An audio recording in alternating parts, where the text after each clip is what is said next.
अस्सलामु अलैकुम नाजरीन, A1 ग्लोबल टीवी के साथ मैं हूं नाइला भट्टी। सबसे पहले शामिल करते हैं आज की अहम खबर।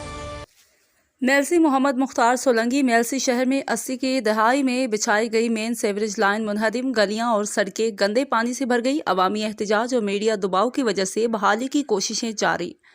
तफसील के मुताबिक मेलसी शहर में 1980 की दहाई में बिछाई गई मेन सेवरेज लाइन पुरानी होने की वजह से बोसीदा और नकारा हो चुकी है।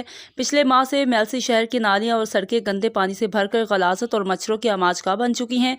मीडिया में मुसलसल हाईलाइट होने और अवामी एहतजाज पर टीएमए इंतजामिया ने फॉल्ट तलाश किया तो मालूम हुआ कि सेवरेज लाइन बोसीदा होने की वजह से कई जगहों से मुनहदिम हो चुकी है, जिसे बहाल करने के लिए हैवी मशीनरी से खुदाई का काम जारी है और तवक्को है कि जल्द ही मुतासरा लाइनों की मरम्मत करके सेवरेज लाइनें बहाल कर दी जाएंगी।